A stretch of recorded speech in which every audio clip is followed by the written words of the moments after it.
Welcome back to the channel.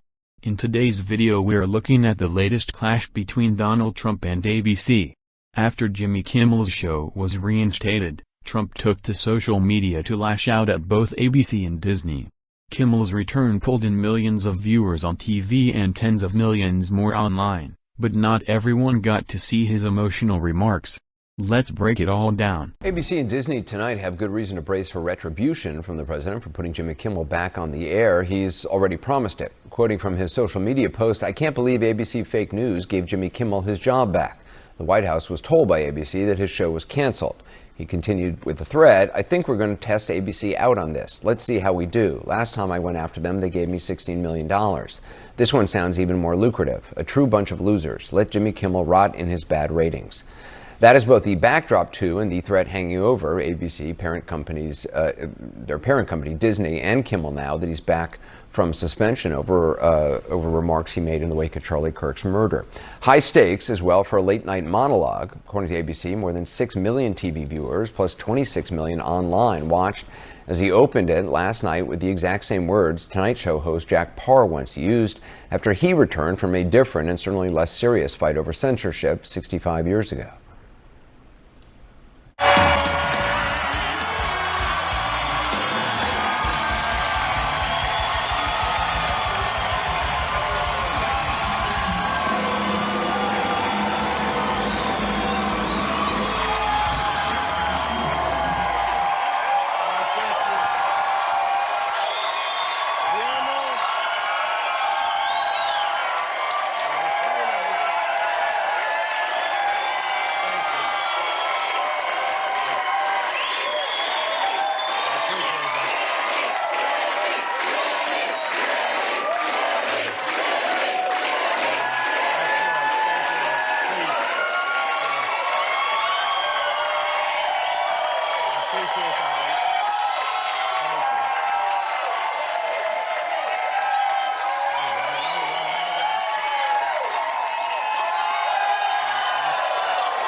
Thank you. Anyway, as I was saying before I was interrupted. Well, Kimmel also made light of the conditions for his return. Disney has asked me to read the following statement, and I've agreed to do it. Here we go. To reactivate your Disney Plus and Hulu account,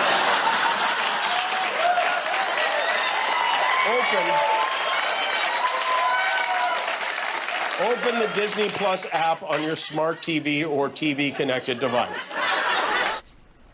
Like any good joke, there was truth behind it. A suspension set off calls for people to cancel subscriptions to streaming services owned by Disney and a soaring number of Google searches for instructions how. Two big affiliate groups, Sinclair and Nexstar, together accounting for nearly a quarter of ABC households, did not carry Kimmel's return last night, meaning their viewers did not get to hear him choke up while addressing Charlie Kirk supporters.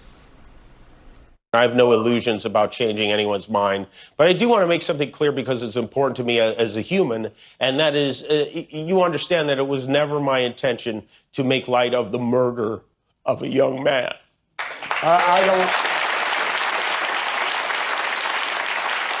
don't think there's anything funny about it. I posted a message on Instagram on the day he was killed, sending love to his family and asking for compassion, and I meant it, and I still do. Nor was it my intention to blame any specific group for the actions of what it was obviously a deeply disturbed individual.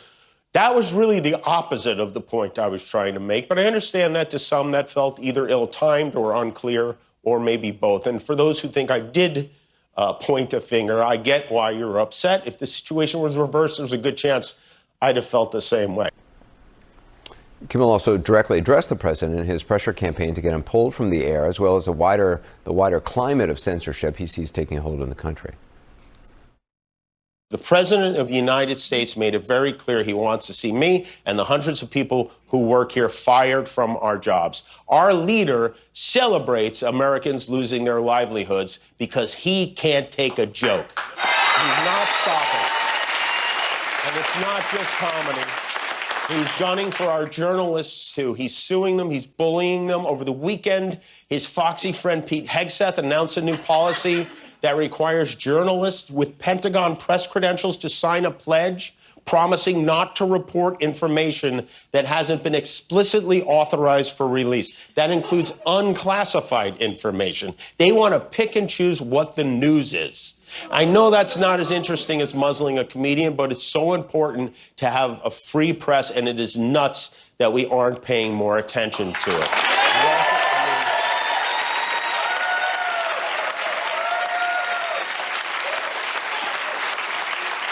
Walter Cronkite must be spinning in his grave right now.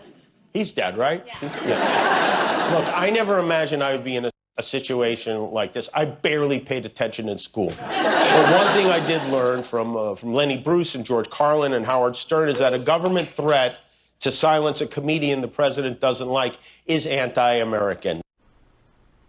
Well, before the monologue aired, Kimmel got a boost from podcaster Joe Rogan. Here's his remarks. The companies, if they're being pressured by the government, so if that's real, and if people on the right are like, yeah, go get them, oh my God, you're crazy. You're crazy for supporting this, because this will be used on you. A spokesman for Charlie Kirk's organization, Turning Point USA, weighed in on Kimmel's monologue, saying it was not enough. What we need is, I'm sorry, I lied, I was wrong, and I won't do it again. And my apologies to the Kirk family and to Erica Kirk. When somebody like Jimmy Kimmel says that the shooter of Charlie was MAGA, what he's really saying is that it's okay to lie about conservatives, that their lives don't matter, that his agenda, his political agenda and cultural agenda is more important than the life of my friend who was just taken from us and robbed from us.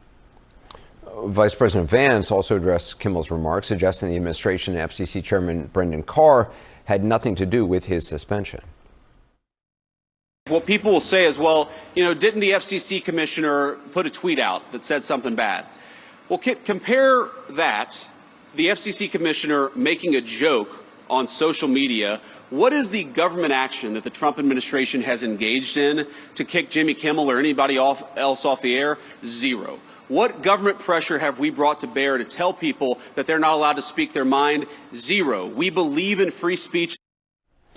In point of fact, Kimmel was pulled from the air not after Brendan Carr made a joke on social media, but after Carr put pressure on ABC affiliates on camera just hours before those two affiliate groups, Nexstar and Sinclair, decided to preempt last Wednesday night's show. We can do this the easy way or the hard way. These companies can find ways to change conduct, to take action, frankly, on Kimmel, or there's going to be additional work for the FCC ahead. You can call that pressure. Maybe you see that as just making a suggestion for affiliates. Joining us now is Kara Swisher, co-host of the Pivot podcast and host of the On with Kara Swisher podcast, also Harvard Law School professor and First Amendment attorney Rebecca Tushnet. Kara, first of all, what did you make? What did you think of Jimmy Kimmel's monologue? I thought he did a great job. It's a really hard needle to thread. I think he came off as human. He was funny. That's the critical thing. He's a comic. He should be funny. Relaxed, actually, surprisingly. And he made a lot of good jokes, mostly at the expense of Donald Trump and Brendan Carr. And those are the deserved attack vectors for a comic in this situation like him. So I thought he was good. And he wasn't too lectury. I think that could have been a problem. He said sort of the right things about the free press. And was, I think, appropriately apologetic and tried to say, if you heard me the wrong way, I'm really sorry. I thought it was pretty good. It did well. So it did well. That's the other thing, by the way. 26 million on YouTube, 6.25. It's sort of a clapback at President Trump because it was popular. People wanted to hear it. And Karen, you interpret it as a clapback against the president? I think that, yes, definitely. He was making a lot of jokes at the expense of both those numbers. Oh, yeah. People wanted to see it. It was popular. The one thing President Trump is aware of is popularity, and this was popular. I don't know if it's going to stay popular, but he certainly did Jimmy Kimmel a favor. He always says he does favors for people's ratings. Well, congratulations, President Trump. You did a great job getting Jimmy Kimmel noticed. And so... Professor, the president called Kimmel's show another arm of the DNC, likened the airtime he gets to an unlawful campaign contribution against him. Does that argument have any basis in law? Not in current law. So this has been an idea floating around on kind of the radical fringes for a while, that speech that they don't like is a campaign contribution. And, you know, obviously it's nonsensical here. It's nonsensical in general. But it's particularly so here, where there's no way you could say he's supporting a political party. But even if he was, saying things in support of a political party is not a political contribution. That's, I mean, I really don't know what, like, it's deeply bizarre